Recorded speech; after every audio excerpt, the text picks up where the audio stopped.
دوسری شرط ہے استقبال قبلہ، قبلہ کی طرف رخ ہونا۔ یہ نماز کا تیسرا اہم حصہ ہے۔ نماز شروع کرتے وقت ہمارا جو رخ ہے یہ قبلہ کی طرف ہونا چاہیے۔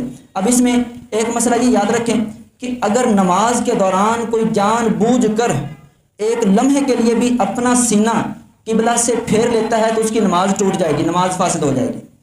اور اگر کوئی نماز پڑھ رہا تھا، اس کو کسی کے گزرنے سے دھکا لگا اور اس کی سائڈ تبدیل ہو گئی، عموماً ایسا ہوتا ہے کہ کوئی ساتھ سے گزر رہا ہوتا ہے تو وہ بندہ تھوڑا سا پھر جاتا ہے۔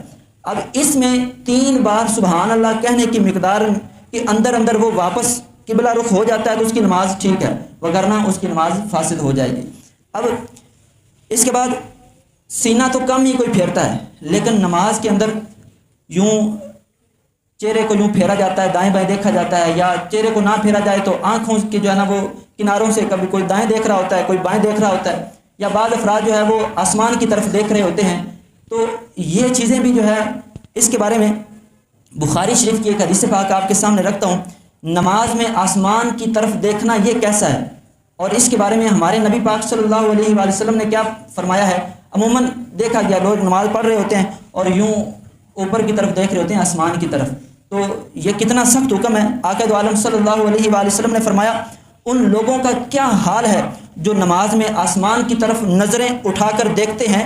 نبی پاک صلی اللہ علیہ وآلہ وسلم نے اس معاملے میں سختی فرمائی اور فرمایا وہ لوگ باز آ جائیں جو نماز میں آسمانوں کی طرف دیکھتے ہیں، وہ لوگ باز آ جائیں یا ان کی آنکھیں اچک لی جائیں گی، یعنی ان کی جو بینائی ہے وہ ان سے واپس لے لی جائے گی۔ نماز کے اندر آسمان کی طرف نظر اٹھا کر دیکھنا یہ اتنا برا عمل ہے، تو جو اس طرح کرتے ہیں ان کو بھی ایسا نہیں کرنا چاہیے۔ اب اس کے بعد چہرہ ادھر ادھر پھیر کے دیکھنا یا آنکھوں کی جو کناروں سے ادھر ادھر دیکھنا، اس کے بارے میں سنن کبریٰ کی ایک حدیث پاک آپ کے سامنے رکھتا ہوں۔ رسول اللہ صلی اللہ علیہ وآلہ وسلم نے فرمایا اللہ کی رحمت بندے کی طرف اس وقت تک متوجہ رہتی ہے جب تک بندہ ادھر ادھر توجہ نہیں کرتا۔ نماز میں جب بندہ ہوتا ہے تو اللہ پاک کی رحمت اس کو گھیر لیتی ہے، اللہ پاک کی رحمت سایہ فگن ہو جاتی ہے اس بندے کے اوپر۔ یہ کب تک؟ جب تک وہ بندہ نماز میں ہی رہتا ہے، اس کی توجہ ادھر ادھر نہیں ہوتی۔ حضور نے فرمایا کہ جب وہ ادھر ادھر توجہ کرتا ہے تو اللہ کی رحمت بھی اس سے پھر جاتی ہے۔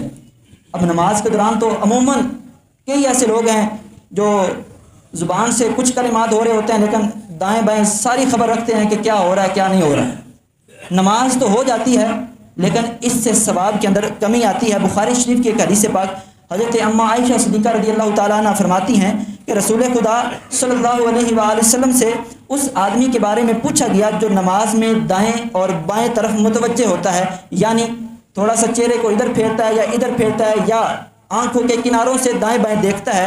تو نبی پاک صلی اللہ علیہ وآلہ وسلم نے فرمایا یہ ایسا عمل ہے جس کے ذریعے شیطان بندے کی نماز کا ثواب اچک لیتا ہے، یعنی اس کی نماز کا جو ثواب ہے وہ کم کر دیا جاتا ہے۔ تو اب اس میں بھی دیکھ لیا جائے جو اس طرح کے افراد ہیں، عموماً پوری مسجد میں جو ہے نا وہ نماز کے دوران ان کی نظر جا رہی ہوتی ہے کون کیا کر رہا ہے کون کیا کر رہا ہے، تو یہ اچھی بات نہیں ہے۔ ہم رب کے سامنے آئے ہیں تو خشوع اور خضوع ہمیں اسی وقت حاصل ہوگا کہ جب ہماری پوری توجہ نماز کے اندر ہو۔ عموماً بھولنے کی ایک وجہ یہ بھی ہوتی ہے، ہماری نمازوں کی تو حالت یہ ہے کہ ہم نماز کے اندر جو تسبیحات جو کلمات یا جو صورتیں پڑھتے ہیں نماز سے فارغ ہونے کے بعد ہمیں یاد بھی نہیں ہوتا کہ پہلی رکعت میں ہم نے کون سی صورت پڑھی تھی، دوسری میں کون سی پڑھی تھی، کیونکہ نماز ہم نے توجہ سے پڑھی نہیں۔ اور بعض کا تو یہ ہوتا ہے کہ وہ پتہ نہیں کوئی رکن بھی پورا ہوا ہے کہ نہیں ہوا، اس طرح ساری جو ہے نماز گزر جاتی ہے۔ تو اس چیز کا لازمی طور پر خیال رکھیں۔